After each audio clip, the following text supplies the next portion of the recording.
Poésie à ma famille, poésie à ma nouvelle famille de Tunis. Qu'on me donne votre amour, qu'on me donne votre sourire merveilleux de tous les jours. Oui, vous, ma nouvelle famille, vous qui avez partagé ces temps de chaleur, cette glace d'hiver de près ou de loin, ma famille.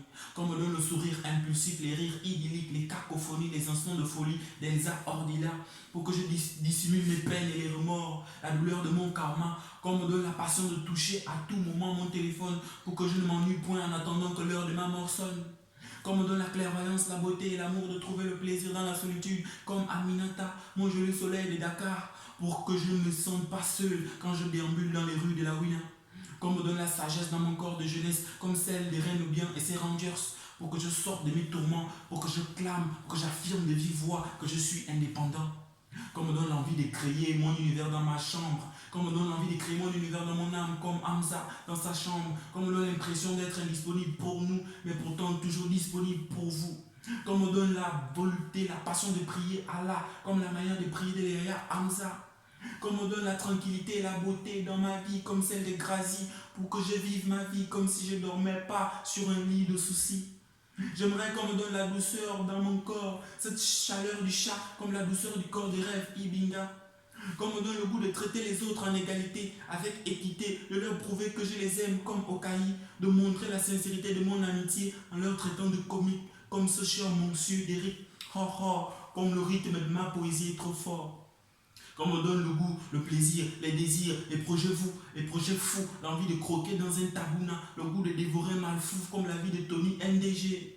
L'élégance d'une vie insouciante, la beauté d'un jeune suicidaire, l'élégance du risque, le bonheur de vivre sans lendemain. Enfin, qu'on me ramène au détachement de mon état primitif pour que je trouve ma joie dans les dessins animés, que je crée mon univers dans les bandes dessinées comme d'eau en venue, que je dise what the fuck très tôt le matin quand j'écoute les premiers chants du coq. Ah, qu'on me donne la maladie, le cancer de la faim d'Anthony, cet appétit ardent de déguster, d'acheter, de goûter, de vouloir grignoter les petits plaisirs de la vie, comme Anthony et les douceurs de ses donuts, la saveur de ses shawarma, cette envie passionnante de manger le riz. Qu'on me donne le droit de dire Bada, qu'on ne m'appelle plus jamais le Dja. J'aimerais dire à chaque fois nada, l'envie de péter un cas, surtout quand la vie me montre que je suis un incapable comme Zengi Darim. Mais Mani, Joanda, la Miningala a programmé un devoir de stade. J'aimerais vivre comme un soldat solitaire en temps de guerre, qu'on me remarque par ma crête, que je me soucie de ma vie, que je me soucie de ma petite soeur Joyce, comme Yann Chanda. Qu'on me donne la malédiction du rire, la gloire du fou rire, ressentir le devoir de faire rire, afin de rire avec qui veut bien rire. J'aimerais, quand j'ai trop de peine, quand je ressens trop de haine, comme Bahir Ruben.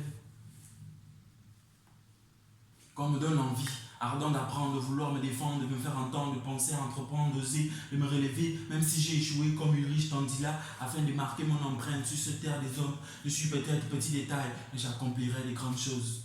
Qu'on me laisse vivre comme une étincelle, qu'on me laisse vivre dans mon monde superficiel, la tête branchée dans un casque virtuel, comme Badiga Van Darcy, de déguster les petits plats, des friandises, des missions, des fruits et des légumes exotiques des directs du monde de la politique, afin d'avoir un regard critique sur la vie, afin de mourir avec un esprit critique. Qu'on me laisse la chance d'être comme Yannick Edou, de vivre ma vie avec un plaisir doux, la facilité de rencontrer, de se familiariser avec les humains, la rapidité d'un instant, le temps le plus rapide, la seconde d'un instant, qui me donnera son grand sens de l'humour, afin que la joie m'empare chaque jour. C'est sûr, non, c'est sûr que personne ne me donnera l'éloquence, la clairvoyance, de l'élégance, de la démarche d'un Christnol meillé en silence, pour que ma vie puisse avoir au moins un sens. Donnez-moi au moins l'envie de jouer, le goût d'étudier, le courage d'essayer, la passion d'organiser ma vie comme Fred Malécou et ses matchs de foot. Si je ne peux pas danser comme Colvé, laissez-moi au moins sourire comme Brave. Si je ne peux pas être comme Speed, laissez-moi au moins être comme Steve. Si je ne peux pas être comme Mathieu, donc laissez-moi vivre ma vie comme je veux. J'aimerais être en deuxième année HEC, où s'exprime le langage de la nervosité, où celui qui s'oppose à la pause s'expose à la dose en conséquence de cause. J'aimerais demeurer en deuxième année droit des affaires, licence appliquée, la boîte des étudiants surnois, les agneaux du jour, des chats gris de la nuit, cellule des étudiants maboules heureux, des petits enfants à papa, des tout petits à maman. On ne peut faire semblant d'être ce qu'on n'est pas, on ne peut cacher son comportement pendant longtemps, on peut juste essayer d'être ce qu'on est réellement. Moi je suis, je reste et je serai toujours Yannick Akoma, enfant des Gons, légende d'Akomamba, big up à la famille, slam poésie à ma famille.